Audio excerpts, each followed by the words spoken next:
Jujutsu Kaisen fans are insufferable, at least on Twitter. In the past couple of days, I've been seeing a few tweets that are expressing disappointment in the animation of Jujutsu Kaisen's third season. Now, to be fair, it is only a handful of them, and they're getting rightfully ratioed. But I like talking about animation, so I'm gonna make a video regardless. The tweet in question that I think started this discourse is this one. So you might be thinking, wait, that freeze frame of animation in the middle of movement still looks pretty good. Well, it's because it isn't the original. The original is actually a screenshot from a leaked portion of Season 3, and if I show you that, you won't ever hear from me ever again. Shueisha soldiers will make what the CIA did in Abu Ghraib look like an episode of Paw Patrol by comparison, so for the remainder of the video, I'll only be showing clips that MAPPA themselves have officially released, but if you want to find the leaks, it's not really that hard. Anyway, if you were ever around when Naruto vs. Pain was a big thing, this won't be your first rodeo. The endless back and forth between what I'm going to call grounded versus expressive animation. Demon Slayer good, because characters consistently look on model. JJK bad, because the characters look like blobs sometimes. Now, let me add a bit of nuance.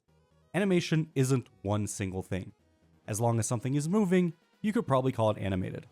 On one side of the spectrum, I would put a show like Invincible.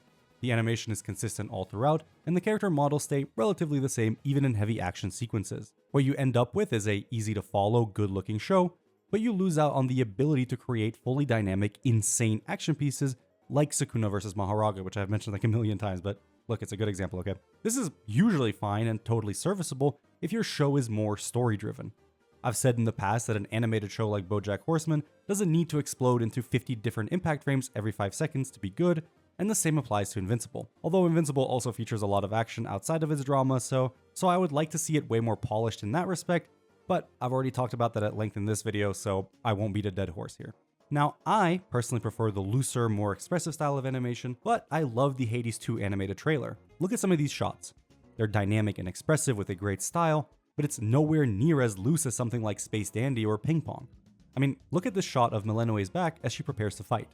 Being able to animate something like this, while also keeping it super consistent and proportional, takes exceptional skill and understanding of human anatomy. The whole trailer is like this, with except maybe the final shot, so the criticism of a studio just being lazy and cutting corners doesn't always apply. Demon Slayer is similar, with a bigger focus on making the characters as readable as possible at all times, but Demon Slayer does that for a different reason. It's because of its crazy good effects work and compositing. If Demon Slayer took a looser approach, it'd have to make other sacrifices or risk the show being completely unwatchable because you wouldn't be able to see anything that's happening. Seriously, the visual effects and compositing in Demon Slayer have so many different layers, you can't really call it lazy or uninspired.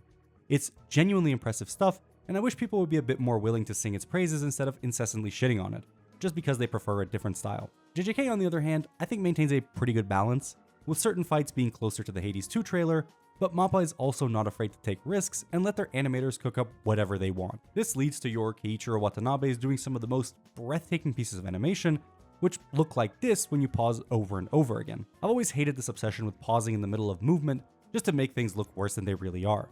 It's low-hanging fruit and often shows that you have no idea what you're talking about. Another example of this would be pretty much any work done by Shinya Ohira.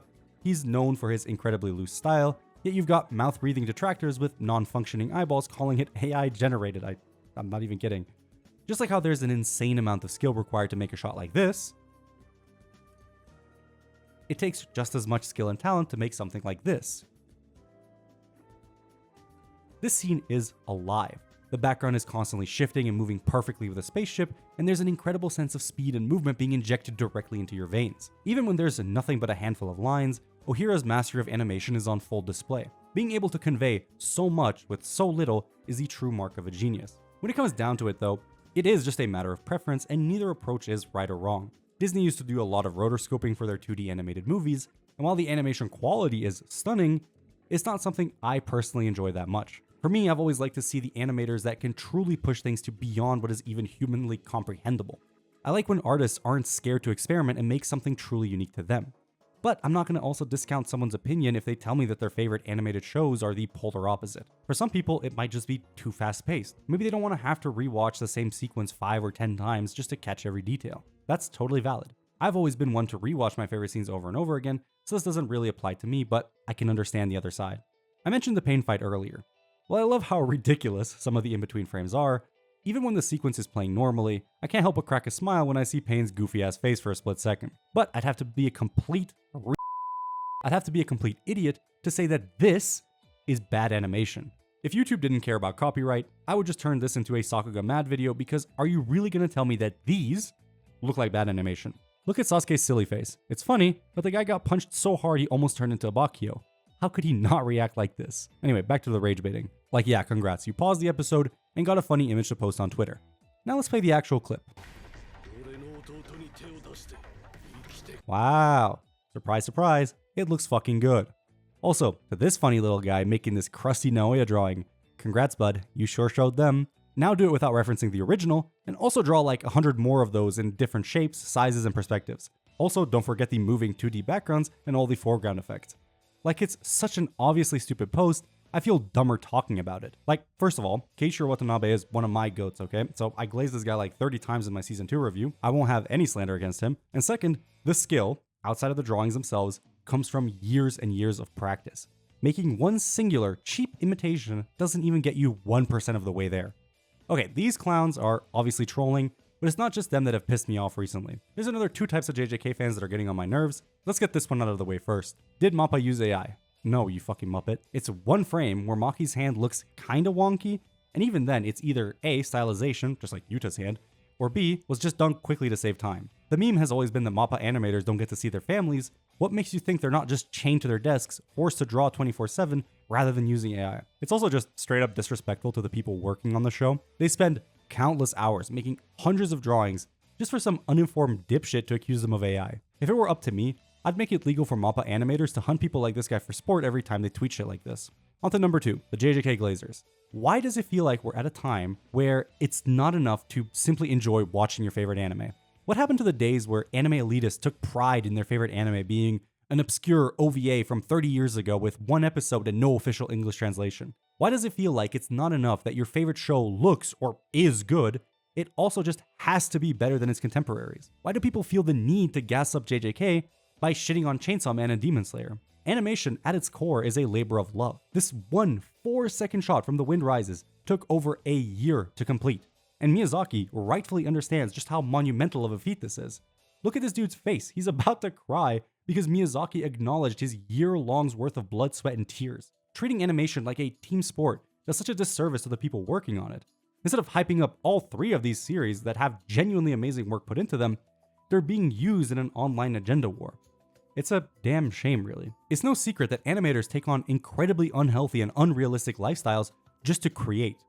Part of that is because it's their job, sure, but a lot of these people are artists first. No artist wants to make something bad or underwhelming. Creating something that you're truly proud of is one of the most fulfilling aspects of being an artist. When you believe in your vision or even just really connect with the story that you are adapting, you want to push yourself to the absolute limit just to realize that dream. Animation companies and production committees, they understand this, and it's why animators are usually treated so poorly. But that's a topic for its own deep dive video. Actually, one more thing before we go, and it kind of goes with what I was saying. First of all, though, who let Alons get a banger on Twitter? That should be illegal. But he's absolutely right. The idea that Season 1 of JJK needs a remake. Are JJK fans okay? After watching Season 2 and now seeing the short snippets of Season 3, I can definitely say that Orion, personally prefer the way that JJK looks now to Season 1, but pretending that Season 1 looked bad? That's just comical. Season 1 had some genuinely amazing animation, and even if we're going to take just still frames to compare, there are plenty of comparable shots to Season 2. Like, when you got Season 3 of One Punch Man looking the way it does at the moment, are we seriously going to complain that our 9 out of 10 adaptation really needs to be a 10 out of 10 adaptation instead? What about like Berserk, bro? That is stuck in like hell right now. What about other manga that just have yet to be adapted? Listen, JJK fans, we are blessed, and we will continue to be blessed by the anime until it finally finishes. Also, just imagine this for a second. You're an animator, right? You work hard on cuts of animation that are genuinely good, you're proud of them, you boot up Twitter, and the first thing you see is some uninformed random talking about how your work is not good anymore, it needs to be remade by someone better. Again, JJK fans, please don't be saying dumb shit for pity likes on Twitter. I beg of you. It's okay to glaze the show when the show is actually good. You don't always have to be a contrarian. I just love JJK. I love seeing the anime flourish and continue to improve. I think we all want that. But if you're just gonna use it as ammo to shit on other anime projects, don't even bother. Thanks for watching, and I'll see you all next time.